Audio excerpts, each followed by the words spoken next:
6월 첫 주일 그래도 희망을 노래한다 라는 말씀의 제목으로 하나님의 말씀을 전하려고 합니다. 세상 사람은 세상이 바뀌고 형편이 바뀌어야 희망이 있다고 생각합니다. 하지만 성도는 그렇지 않지요. 우린 세상 사람들이 모르는, 아니 알 수 없는 비밀이 있습니다. 우리는 어떤 힘들고 어려운 조건 속에서도 그래도 희망을 노래할 이유가 있는 사람들입니다. 결론부터 먼저 말씀드리자면 우리가 희망을 노래할 수 있는 이유는 살아계신 하나님이 계시고 그 하나님께서 우리와 함께 하시기 때문입니다. 요한복음 8장 32절 말씀을 볼까요? 진리를 알지니 진리가 너희를 자유롭게 하리라. 우리는 죄에 눌려있고 죽음의 두려움, 여러 가지 걱정, 근심, 염려에 묶여있지만 이런 우리가 진리를 알 때 자유를 얻게 된다고 말씀합니다. 진리가 우리의 두려움과 걱정, 근심, 염려를 다 이겨낸다는 것이죠. 그럼 진리가 뭐죠?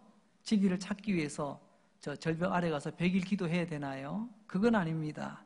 하나님께서 우리에게 진리가 무엇인가를 이미 가르쳐 주셨습니다. 오늘 우리 장로님 기도하실 때 길이요 진리요 생명 되신 바로 그분이 진리십니다. 그분 자체가 진리세요. 요한복음 8장은 예수님을 뜻하고요. 예수님은 삼위 하나님이십니다. 즉 하나님은 진리십니다. 진리를 알면 자유케 되리라. 하나님을 바르게 알면 우리 어떤 환경과 조건 속에서도 우리는 자유를 누리게 될 줄로 믿습니다. 하나님을 깊이 알아갈수록 우리에게는 자유뿐만이 아니라 우리에게는 평안도 더하여 주십니다. 하나님을 깊이 알아가면 알아갈수록 예전에는 토끼처럼 겁먹고 살아갔지만 이제는 호랑이보다 더 용맹한 모습으로 담대하게 세상을 살아갈 수 있게 되는 것입니다. 다들 어려운 시절을 보내고 있습니다. 안팎에 들리는 소식도 이번에 선거 때문에 집중 조명은 되고 있지 않지만 온 산천이 지금 타들어가고 있지 않습니까? 이 땅도 그러고 세계 정세들도 만만치 않습니다. 좋은 일보다 힘든 일이 더 많아지고 있는 것 같습니다. 하지만 이런 가운데서도 우리 하나님을 더욱더 깊이 알아가면 알아갈수록 절망 가운데서도 그럼에도 불구하고 희망을 노래하는 사람들, 바로 그 사람들이 저와 여러분 우리가 될 줄로 믿습니다. 우리는 오늘 시편의 한 부분을 읽었습니다. 시편 한 부분이죠.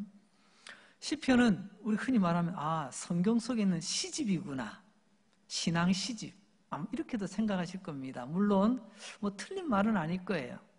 시집처럼 딱 되어 있지 않습니까? 하지만 원래 이 시는요, 대부분 시집이라기보다는요, 악보였습니다. 악보. 우리 지금 찬양대 악보를 사용하고 있지 않습니까? 그 옛날 하나님께 불렸던 찬송이었습니다. 찬송집. 근데 가사는 남아있는데 곡은 사라졌어요. 그러다 보니까 지금 우리에게는 시집처럼 가사집만 남아있다, 그렇게 여기시면 되겠습니다. 오늘 시편 139편, 그럼 어떤 노래가 기록이 되어 있었을까요? 한마디로 말하면 성도가 힘들고 어려울 때 부르는 희망의 노래가 시편 139편의 내용입니다. 이 시편을 기록했던 성도도 아마 당시 힘들고 어려웠던 하루하루를 살아가고 있었던 것 같습니다. 하지만 그래도 그때 불렀던 희망의 노래를 오늘 우리가 다시 한번 읽고 그 노래를 우리가 다시 한번 우리의 삶을 통해서 불러야 될 줄로 믿습니다. 자, 궁금합니다. 어떤 상황에서 이런 희망의 노래를 부를 수 있었을까요? 한마디로 앞서 말씀드렸죠. 하나님이 누구신가를 아는 것으로 그는 그 상황 속에서 노래를 불렀습니다. 교회 10년, 20년, 30년 다녀서 노래가 저절로 나오는 게 아니고요. 어느 교회 담임 목사이기 때문에 저절로 노래가 된 것이 아니라 하나님이 어떤 분이신가를 아니 그 성도는 노래를 부르게 되더라는 것이죠. 하나님이 어떤 분인가를 알고 그 하나님을 믿고 신뢰하니 이런 상황 속에서도 그럼에도 불구하고 노래 부르게 되더라는 거죠. 자, 오늘 하나님이 어떤 분이신가를 알아감으로 우리도 그 노래 한번 불러봅시다. 세 가지로 오늘 하나님을 알아가려고 합니다. 첫째, 하나님은 나를 아시는 하나님이십니다. 성경에는 주님은 나를 아십니다 라고 1절에 기록되어 있죠. 사실 시편은 이렇게 토막으로 보기보다는 시는 처음부터 끝까지 다 읽는 게 정상입니다.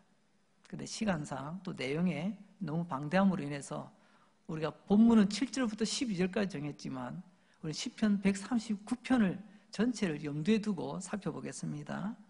주님은 나를 아십니다. 거꾸로 뒤집어 보면요, 나를 아시는 주님, 이렇게 고백이 되겠죠. 1절 다시 한번 봅니다. 여호와여 주께서 나를 살펴보셨으므로 나를 아시나이다. 주님이 나를 아신다고 고백합니다. 주님은 여러분을 아십니다. 주님은 시편 139편의 이 성도를 아십니다. 주님은 저와 여러분, 오늘 예배드리는 우리를 알고 계십니다. 여기서 딱 한마디 1절을 보면요, 특별히 어떻게 아시느냐, 살펴보셔서 아신답니다. 예전에 개콘이라는 TV 프로가 있었습니다. 개그 콘서트. 지금은 폐지가 됐더라고요. 꽤 오랜 시간 우리 대한민국 국민들을 참 이렇게 또 지치고 힘든 가운데서 웃음을 주었던 그런 코미디 프로입니다. 초창기에 이런 코너가 있었습니다. 부채도사. 혹시 기억나시나요? 부채 하나 싹 두고 살랑살랑 흔들면서 그때 유행어가 하나 나왔어요. 딱 보면 압니다. 한마디, 딱 보면 압니다. 우리 하나님 전능하신 하나님이세요. 우리 하나님, 우리 보면 딱 보면 아시죠? 아니 그냥 딱 보면 안다라고 하면 될 텐데 왜 살피셨을까요? 여기서 살핀다라고 하는 것은 내 너 이름 알고 나이 알고 학교 어디 나온지 알고 지금 어디 살고 있는지 주소 알고 회사 어딘지 알고 이런 개인 정보를 말하는 게 아닙니다. 하나님께서 살피신다라고 하는 것은 우리를 이해하시고 우리를 사랑하신다라는 표현입니다. 나의 머리끝부터 발끝까지를 잘 살피셔서 그만큼 나보다도 더 잘 이해하시고 나를 사랑하신다는 표현이 되겠지요. 이 성도가 이제 그가 알아가는 하나님에 대해 점점점 더 크게 소리를 내기 시작합니다. 제가 음악 시간에 졸다가 언뜻 들은 말이지만 음악 용어에 보니까요, 이게 처음보다 점점 커진다고 하는 음악 용어가 있더라고요. 크레센도라는 말 들어보셨죠? 점점점 커집니다. 오늘 시편 139편의 성도는 내가 아는 하나님에 대해서 목소리를 점점점, 하나님에 대한 내용을 점점점 크게 표현을 하게 됩니다. 2절에 가서 보게 되면요, 이제는 밝히 아십니다 이렇게 표현하고요. 3절에 가서 보면요, 나의 행위를 익히 아십니다. 살펴서 아시고 밝혀 아시고 익히 아시고 점점 하나님은 표현하는데요, 여기서 익히 아신다라는 말은 도움이 되다라는 표현입니다. 도움이 된다는 게 뭐냐, 이게 왜 익히다는 말로 우리가 표현되어 있느냐, 하나님은요 내 눈물의 농도를 아십니다. 내가 왜 외로워서 우는지, 슬퍼서 우는지, 억울해서 우는지, 아파서 우는지 하나님은 다 아신다는 겁니다. 그럼 알면 끝인가요? 알기 때문에 우리를 도와주시려고 하신다는 겁니다.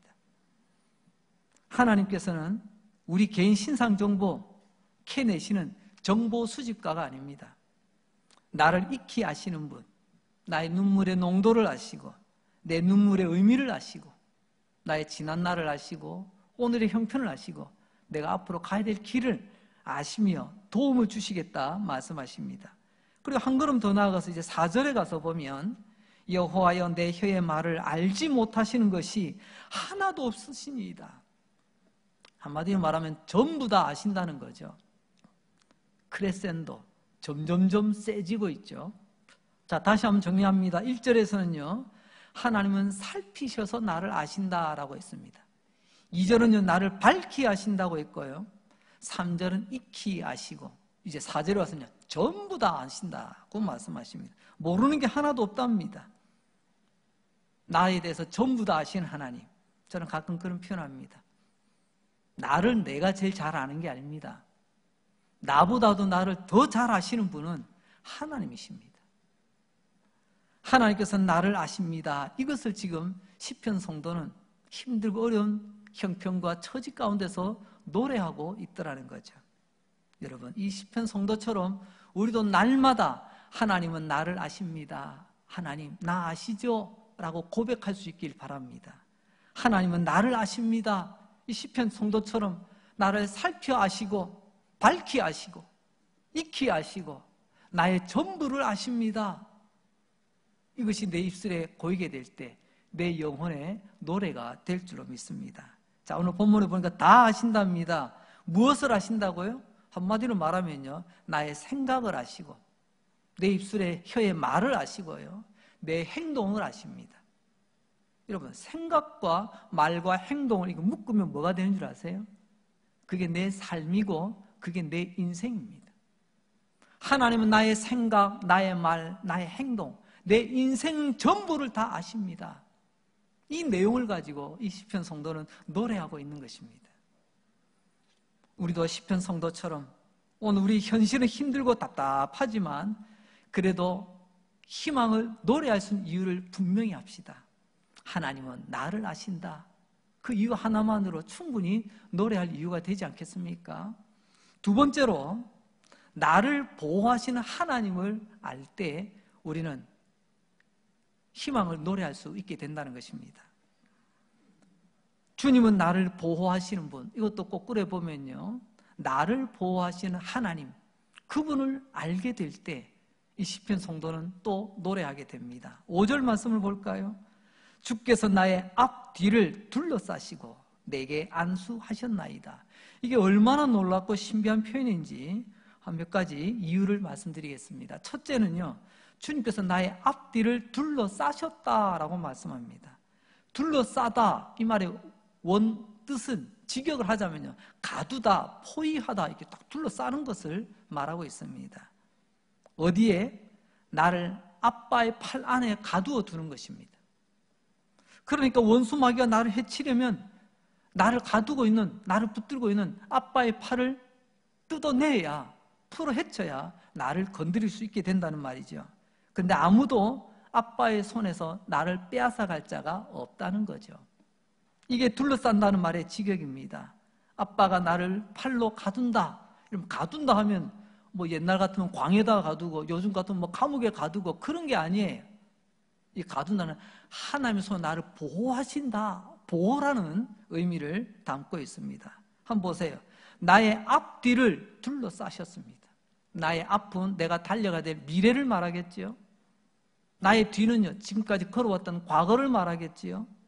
나의 앞뒤를 하나님께서 하나님의 팔로 뻗으셔서 나를 가두시고 나를 품으시고 나를 보호하신답니다.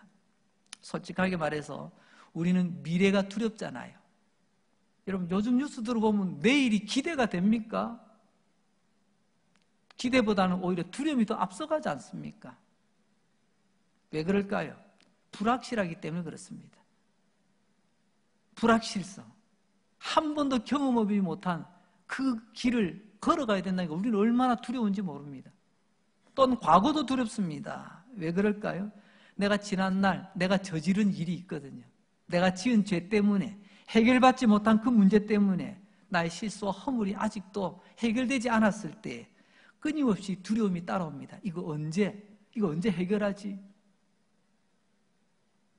여러분, 우리는 들키지 않은 죄인입니다. 감옥에는 들킨 죄인들이 지금 있고요.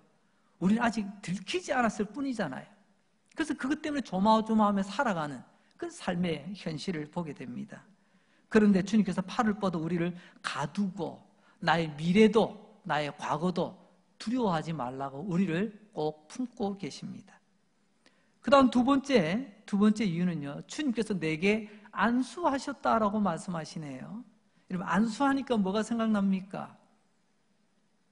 축복 기도할 때 머리에 손 얹어 축복 기도해 주세요. 아플 때 치유를 위해서, 나를 위해서 안수 기도해 주세요. 우리는 축복과 치유라는 것으로 이 안수라는 의미가 많이 이 편중, 치우쳐져 있는 경향이 좀 있는 것 같습니다. 원래 이 안수라는 말은요, 단순히 그의 몸에 손을 얹는다라는, 손을 얹는다, 손을 둔다, 그런 뜻을 담고 있습니다. 앞서 주님께서 팔을 내밀어서 우리를 앞뒤로 감싸주시고 우리를 가두어 주신다고 표현했어요. 아무도 동서남북 사방에서 우리 건들 자 없습니다. 근데 어떡하죠? 한 군데가 열렸네요. 내 머리는 어떻게 해요? 위는 뻥 뚫렸는데. 그래서 하나님께서 우리의 머리에 손을 얹어주시는 거예요. 우리 머리도 보호해 주시고 지켜주신다는 말씀이죠. 빈틈없는 하나님의 보호, 완벽합니다. 안전합니다. 근데 어떤 분이 갑자기 이런 질문이 들 겁니다. 아니, 목사님, 하나님께서 두 팔로 우리를 가두어 주신다면서요. 근데 갑자기 왼손이 나와서 머리에 안수를 합니까? 하나님 손은 도대체 몇 개입니까? 이런 유치한 질문이 생길 수도 있습니다. 제가 유치하다고 표현했습니다. 하나님은 손이 몇 개시죠? 내가 손이 두 개라고 하나님 손이 두 개신가요? 우리가 하나님을, 영이신 하나님을 우리가 이해할 수 없기 때문에 때로는 우리의 신체에 비유해서 표현할 뿐입니다. 하나님께서 우리를 감싸시고 나면 나는 손이 모자라서 난 너 머리는 못 지켜줘? 그게 아니잖아요. 우리 하나님께서는 우리를 감싸주실 뿐만이 아니라 우리의 빈틈이 없도록 우리 머리에 안수하시며 우리를 지켜보아신다. 하나님 손이 몇 개냐 이게 중요한 게 아니라 하나님 그처럼 빈틈없이 완벽하게 우리 지키시고 보호해 주신다는 바로 그 의미 아닐까요? 이제 세 번째로 주님은 거기에도 계셨다는 것입니다. 8절 말씀입니다. 내가 하늘에 올라갈지라도 거기 계시며 수월에 내 자리를 펼지라도 거기 계시나이다. 이어서 9절과 10절도 같이 한번 읽어봅니다. 내가 새벽 날개를 치며 바다 끝에 가서 거주할지라도 거기서도 주의 손이 나를 인도하시며 주의 오른손이 나를 붙드시리이다. 여러분, 내가 생각할 수 없는, 상상하기도 싫은 그런 어렵고 어둡고 답답한 그런 현실 속에 거기서도 하나님은 계셨답니다. 이 시편 성도가 지금 찬양하는데 핵심 단어를 뽑으라고 한다면 거기 계셨습니다 라는 말이에요. 우리가 예배 드릴 때 은혜라는 찬양을 드렸습니다. 참 가사 한 구절 한 구절이 참 깊은 묵상 가운데 너무 귀한 믿음의 고백입니다. 그런데 뒤에 가서 보니까 모든 것이 은혜입니다. 모든 것이 은혜입니다. 내 삶에 하나도 은혜 아닌 것 없습니다. 이런 내용들이 담아 있어요. 그런데 이 곡의 제목이 뭐죠? 이 많은 내용들을 한마디로 줄이면 은혜. 그래서 이 곡 이름이 은혜였잖아요. 시편 139편 말씀드렸죠. 어느 성도의 노래였다고요. 찬양이었다고. 우리는 제목이 따로 없습니다만은 이 제목을 한번 이 내용들을 가만히 가지고 한번 정해보자면요. 저는 아마 이렇게 지으면 좋지 않겠나 하는 생각을 가져봤어요. 그것은요. 거기 계심. 거기 계심. 오늘 말씀 보니까 8절에서는 하늘에 올라갈지라도 거기 계시고 수월이라고 하는 것은요. 죽은 사람이 묻히는 저 땅속 깊은 땅바닥을 말합니다. 저 깊은 땅끝. 그게 수월이거든요. 하늘 꼭대기에 올라가도 거기 계시고 땅 밑에 꺼져서도 거기 계시고 저 바다 끝에 가도 거기도 계시더라.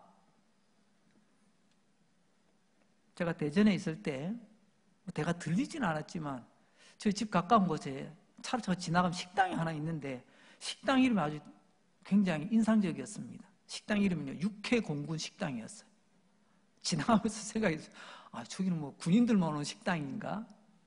근데 그 앞에 메뉴가 이렇게 입구에 기록이 되어 있는데 보니까요. 공군, 오리, 닭백숙도 하고요. 육군, 소고기, 돼지고기도 하고요. 해군, 해물탕도 하더라고요. 그러니까 모든 재료를 다 다룬다. 뭐 그런 의미에서 육해공군 그렇게 이름을 정한 것 같습니다. 우리도 간혹 우리 식사하는 자리에 식탁을 보고 와 오늘 육해공군 다 떴네. 뭐 그렇게 우리가 막 표현할 때가 있지 않습니까? 오늘 우리 하나님 육해공군 두루두루 다 다니십니다. 하늘 끝에도 계시고 저 땅 끝에도 계시고 저 바다 끝에도 계시고. 여러분 우리 인생의 모든 삶은 어디 가나 만만치 않습니다. 쉽지 않습니다. 그런데 삶을 참 힘겹게 달려온 분들, 그 삶을 요약해서 이렇게 표현하더라고요. 내가 말이야 산전수전 또 뭐가 있죠? 공중전까지나 다 겪은 사람이야. 참 삶의 참 다양한 경우를 다 겪었다는 그런 표현이겠죠. 우리도 마찬가지죠. 우리도 하늘에 간들, 땅끝에 간들, 바다 끝에 간들 만만한 곳이 없습니다. 그러나 주님은 거기도 계십디다. 이게 오늘 성도의 고백이에요. 내가 하늘 끝에 있어도, 저 땅끝, 저 지하실 밑바닥에 가 있어도, 저 바다 끝에 아무도 모르는 그곳에 가도 하나님은 거기도 계시더라는 거죠. 내가 당하는 시련 때문에 때론 내가 관광 삼아, 여행 삼아 간 곳 아니에요. 내가 삶에 여러 가지 이런 저런 이유들로 인해서 내가 떠밀린 겁니다. 그래서 하늘 끝에, 저 땅 끝에, 바다 끝에, 쉽게 말하면 내 인생의 벼랑 끝까지 내가 내몰린 거예요. 아무도 나를 따라오지 않습니다. 그러나 하나님은 거기까지 따라오셔서 나와 함께 하시더라는 거죠. 7절 다시 한번 봅니다. 내가 주의 영을 떠나 어디로 가며 주 앞에서 어디로 피하리이까? 여기서 피한다는 말은 도망간다는 말이거든요. 실제로 그렇지 않습니까? 내가 힘들고 어려운 일이 딱 생기면요, 내가 혼자 감당이 너무 버거운 일들이 생기고 버거운 상황들이 생기고 나 감당이 도저히 나는 못하겠다, 그 정도 되면요, 그 상황에서 도망가고 싶은 마음이 생깁니다. 피하고 싶은 마음.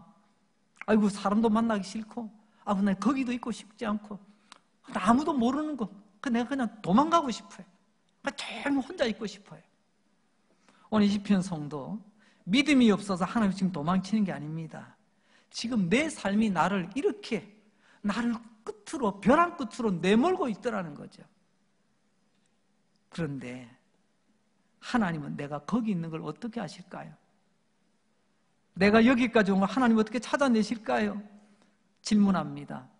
내가 피하리까? 내가 도망갈까요? 그랬더니 성도가 답을 합니다. 하나님은 거기 있는 나를 찾아내십니다. 거기도 하나님 계시더라. 내가 고난 가운데 내가 이 사람 저 사람 이 꼴 저 꼴 내가 감당하기 어려운 문제 다 뒤로 하고 내가 도망치듯 빠져나와도 그것이 하늘 끝이라 할지라도, 땅바닥 밑이라 할지라도, 바다 끝이라 할지라도, 남들이 보기엔 너무나 멀리 간 것 같아도 하나님은 거기에 나와 함께 계시더라는 것입니다. 나를 찾아내셨다는 거죠. 이게 오늘 시편 139편 전체의 내용입니다. 우리는 간혹 살아가다 보면 내가 힘들고 어렵고 아프고 서럽고 괴로울 때가 있지 않습니까? 남들은 몰라도 하나님은 반드시 찾아내십니다. 사람들은 잠시 앞에서 안 보이면 그 사람 안 보이던데 하고 끝나지만 하나님은 거기에서도 나와 함께 하십니다. 내가 이렇게 높은 하늘 끝에 대롱대롱 매달려 있을 때, 내가 끝도 아무것도 보이지 않는 지하실 저 밑바닥에 갇혀 있을 때, 아무것도 보이지 않는 망망대해 끝에 내가 있을 때에도, 이제 더 이상 오갈 데 없는 이곳까지 왔을 때에도 하나님은 나를 찾으시고 나를 살려내신다고 오늘 이 성도는 고백하며 노래하고 있더라는 것입니다. 그렇습니다. 하나님은 거기에도 계십니다. 하나님은 내가 가장 힘들고 어려워하는 그 삶의 끝자락, 거기에서도 하나님은 계십니다. 어떻습니까? 그래도 우리는 희망을 노래할 이유가 있는 성도들 아니겠습니까? 시편 성도는 자기 상황을 하늘 끝, 땅 끝, 바다 끝, 시련과 고통으로 내 삶의 벼랑 끝으로 내몰리는 그 끝까지 내가 가 있다고 고백합니다. 그러면서 11절에 가서 보면요, 내가 혹시 말하기를 흑암이 반드시 나를 덮고 나를 두른 빛은 밤이 되리라 할지라도, 흑암이 나를 덮었답니다. 이 흑암이라는 말은 히브리어 호세크라는 말인데 어둡다는 말이에요. 칠흑같이 어두운 것, 흑암. 캄캄함이 나를 덮었습니다. 여러분, 어둠에 갇히면요, 보이는 것도 없지만 어디로 가야 될지도 모릅니다. 이게 앞인지 뒤인지 어디로 가야 될지, 그게 내가 지금 캄캄한 상황이에요. 흑암이 나를 덮었다는 말은, 다시 말하면 내가 가장 큰 고난 가운데, 가장 큰 고통 가운데 있어 어쩔 줄을 모르겠다는 겁니다. 힘들고 어려운데, 여러분, 실마리, 길이 있다면 내가 그 길로 가겠는데 어디로 가야 될지를 모르겠어. 무엇을 해야 될지를 모르겠다니까요. 잠시 출애굽 이야기를 한번 나눠보려고 합니다. 출애굽 이야기. 이집트의 바로가 하나님의 백성들을 놓아주지 않습니다. 그래서 하나님께서 모세를 통하여 10가지 재앙을 내리죠. 결국 10가지 재앙이 끝나고 난 뒤에 하나님의 백성들이 애굽에서 나오게 됩니다. 약속의 땅을 향해서 가게 되죠.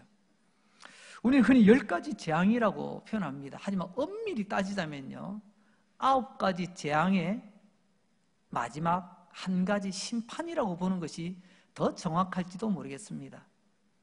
왜냐하면 9가지 재앙으로 경고했는데도 말을 안 들어. 3번도 아닙니다. 9번이나 그렇게 기회를 줬잖아요. 주의, 경고를 했는데도 9개까지 버팁니다. 그래서 하나님께 이제는 안 되겠다, 마지막에 칼을 뽑으시죠. 10번째는 뭐죠? 그건 재앙이라기보다는 심판입니다. 사람이든 동물이든 맞이, 처음으로 태어난 초태생은 다 죽이는 거예요.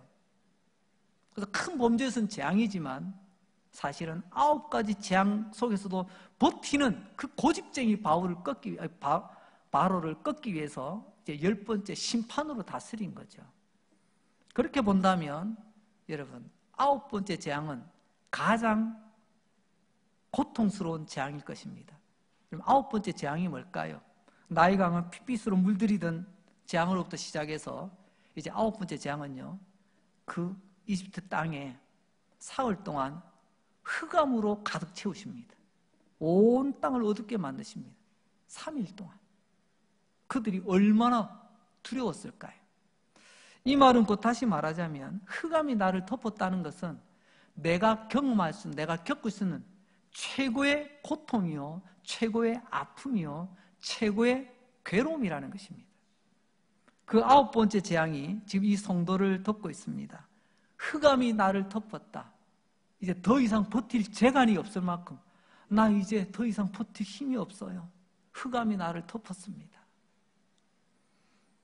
여러분, 이때 어떻게 해야 되나요? 그냥 주저앉으면 되나요? 그냥 넋두리 하고 있으면 되나요? 오늘 이 성도는 고백합니다. 내 인생의 가장 힘든 그 순간 나는 하나님을 만났습니다. 하나님이 거기도 나와 함께 하심을 보았습니다. 그래서 나는 희망을 노래하는 사람이 되었습니다. 10절 말씀입니다. 거기서도 주의 손이 나를 인도하셨습니다. 주의 오른손이 나를 붙드셨습니다. 아무리 흑암이 세다고 한들 주님이 붙잡아 주시는데 어떡하겠어요? 여러분, 어둠 속에서는요, 나는 길 못 찾아도 여러분, 후레쉬 켜고 불 켜고 가는 앞에 안내자 따라가면 우린 그 어둠에서 벗어날 수 있잖아요. 거기 계신 주님, 지금 우리와 함께 하신 줄 믿습니다. 거기 계신 주님, 시편 139편의 성도를 인도하셨다면 오늘 내 삶의 현장에 우리 하나님, 나의 갈 길 인도하실 줄 믿습니다. 거기 계셨던 하나님, 그 성도 붙잡으셨다면 오늘 우리 삶 가운데 우리 하나님, 우리를 붙잡아 주실 줄로 믿습니다. 이제 3번째, 그래도 우리가 희망을 노래할 수 있는 이유, 그것은 성도의 인생을 역전시키시는 하나님을 알므로, 이 진리를 알므로 우리는 자유케 된다는 거죠. 12절 말씀입니다. 성도의 인생에 반전이 일어나는 장면입니다. 주에게서는 흑암이 숨기지 못하며 밤이 낮과 같이 비추이나니 주에게는 흑암과 빛이 같음이니이다. 첫째, 주님에게는 흑암이 숨기지 못한다. 주님은 진리시요, 진리는 빛이십니다. 여러분, 빛이 다가가면 어둠은 어떻게 되죠? 어둠은 싸우지도 못해요. 제가 간혹 그런 표현 쓰죠. 빛이 다가가면 어둠은 쏜살같이 도망을 갑니다. 어둠이 도망가는 속도는 빛이 달려가는 속도하고 똑같습니다. 빛 대신 진리 대신 주님이 우리와 함께 하시면 이제 어둠 끝 밝음이 시작이 됩니다. 두 번째로 주님에게는 흑암과 빛이 같다라고 말씀하십니다. 주님 말씀하시면 흑암이나 빛이나 똑같아야 우리 주님께서는 흑암도 빛도 크게 영향을 받지 않습니다. 그 주님이 거기 계십니다. 어디요? 내 삶의 벼랑 끝, 나의 끝에 주님이 거기 계십니다. 그때 주님 나와 함께 하시고 흑암 앞에서 꼼짝달싹 못하던 나를 붙드시고 나를 나의 갈 길로 인도해 주시는 거죠. 지금 흑암 앞에 주저앉아 있던 나, 이제 그분 손잡고 그분의 인도하심을 따라, 그분의 붙드심을 따라 이제 일어납니다. 뭔가 좀 꿈틀꿈틀하지 않습니까? 성도의 인생에 반전이 일어나는 거죠. 역전의 인생이 되는 거죠. 성경에 보면 야곱이라는 인물이 나옵니다. 야곱. 참 야곱을 보면 참 얄밉기 짝이 없어요. 그런데 미워할 수가 없습니다. 왜 그런 줄 아세요? 야곱 속에 내가 있기 때문에 그렇습니다. 야곱은 우리의 모습을 그대로 담고 있습니다. 변형 목사를 너무 많이 닮았습니다. 소심하고요, 잘 속이고요, 앞날에 대해서 불안해하고요, 욕심도 많아요. 누구 이야기죠? 나 이야기 아닙니까? 우리 이야기 아니에요. 그런 야곱이 아버지를 속이고 형을 속이고 분노한 형, 이 녀석 가만두지 않겠다, 잡히면 죽는다, 그럼 씩씩거릴 때 어머니가 얘 안 되겠다, 안 되겠다, 너 빨리 나가라, 여기 있다면 큰일 나겠다. 그래서 결국엔 도망자 인생이 됩니다. 지금 나왔습니다. 아버지도 따라오지 못하는 것, 형님도 찾지 못하는 것, 그렇게 나를 마지막까지 애껴주던 어머니도 함께하지 못하는 그 광야에 야곱은 홀로 밤을 맞습니다. 밤에 초롱초롱한 별빛을 바라보며 하늘을 이불 삼아, 그 울퉁불퉁한 그 광야의 바닥을 요 삼아, 옆에 있는 돌멩이를 베개 삼아 그렇게 밤을 지셉니다. 그때 야곱 얼마나 서럽고 또는 두렵고 또 외로웠을까요? 그때 하나님께서 야곱에게 환상을 보여주십니다. 하늘로부터 사닥다리가 내려오는데 그 사닥다리에 천사들이 오르락 내리락 하고 있더라는 것입니다. 이것은 하나님께서 눈 감고 계시는 것이 아니라 하나님께서 야곱과 관계를 끊지 않고 언제나 함께 하겠다는 그런 메시지를 담고 있습니다. 너는 아버지와 관계를 끊었지만, 형님과 관계를 끊었지만, 이제 너는 아무하고도 관계없는 사람이 되었지만 나는 여전히 너와 관계를 맺을 것이다. 지금 아버지하고 통화 안 되잖아요. 형님한테 뭐 문자 보낸다고 뭐 답신이 옵니까? 근데 하늘 휴대폰이 하나 뚝 떨어졌습니다. 그게 사다리예요. 그러면서 하나님 말씀합니다. 네가 다시 돌아올 때까지 내가 너와 함께 하겠다. 하나님께서 이런 은혜의 약속을 주십니다. 그때 야곱이 잠을 깨고요, 뽀를 꺼지고 이게 꿈이야 생시야, 이거 진짜인데? 그때 야곱의 입에서 툭 튀어나온 말이 있습니다. 그 말씀 우리 같이 한번 읽어볼까요? 창세기 28장 16절입니다. 시작. 야곱이 잠이 깨어 이르되 여호와께서 과연 여기 계시거늘 내가 알지 못하였도다. 할렐루야. 나는 여기 혼자인 줄 알았어. 나는 아무도 나를 찾아주지 않는, 외롭고 힘든 그 자리에 나 혼자만 있는 줄 알았어요. 그런데 야곱은 고백합니다. 여호와께서, 하나님께서 과연 여기 계시도다. 내가 이걸 미처 몰랐구나.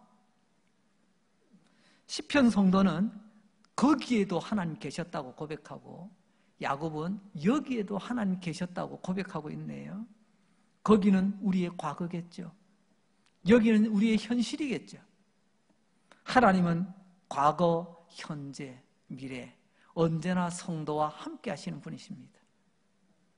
성도는, 시편 성도는 거기에도 하나님 계셨다고 고백했다면 야곱은 여기에도 하나님이 계셨다고 고백한다면 이제 오늘 우리는 어떻게 고백을 해야 될까요? 어떤 노래를 불러야 될까요? 말씀을 정리합니다. 오늘 시편 성도는 주님 거기 계셨네요. 8절에서 2번, 10절에서도 한 번, 앞에서 2번은 거기 계셨네요. 10절은 거기서도 계셨네요. 하나님, 나 같은 인간 사랑하리라고는 꿈에도 생각 못했는데 아이고, 아버지도 형님도 아무도 나 거들떠보지 않는 그 자리, 찾아올 수 없고 따라올 수 없는 하늘 끝, 땅 끝, 바다 끝에 서 있는 나와 함께 하신 하나님, 여러분 다시 일어나리라고는 상상도 못했는데 하나님 거기 계셔서 이 성도 일어나서 희망을 노래하고 있지 않습니까? 여러분, 우리도 희망을 가질 수 있습니다. 설마 여기는 안 될 거야, 설마 이건 안 될 거야, 이제는 안 될 거야 라고 생각할 때 하나님은 거기에도 계시는 줄 믿으시기 바랍니다. 그런 병도 고치십니다. 그런 문제 해결해 주십니다. 하나님은 거기 계시거든요. 오늘 이 말씀 단순히 시편 성도의 고백일 뿐만이 아니라 하나님께서 우리에게 주시는 말씀인 줄로 믿습니다. 이 말씀 기억하고 또 기억합시다. 이 말씀 고백하고 또 고백합시다. 하나님은 거기 계십니다. 이 시편 성도처럼 우리도 희망을 노래해 봅시다. 땅끝으로, 바다 끝으로, 하늘 끝으로 내몰렸던 마지막 그 벼랑 끝에서도 하나님 거기 계시네요 노래 불렀던 이 성도처럼 말입니다. 그래서 우리도 용기를 내고, 그래서 희망을 노래하는 성도로 다시 일어나야 될 줄로 믿습니다. 아기가 불안하고 아기가 두려워하는 것은요, 장난감이 부족해서 그런 거 아니잖아요. 아기는요, 엄마가 가까이 오면 그 불안함, 그 두려움 다 사라집니다. 오늘 우리도 마찬가지 아니겠습니까? 우리에게 뭐가 부족해서, 다른 것 아닙니다. 하나님의 부재가 우리를 두렵게 만듭니다. 그러나 하나님이 거기 계심을 깨닫는 순간 여러분 다른 거 필요 없어요. 그것 하나만으로 우리는 족하다니까요.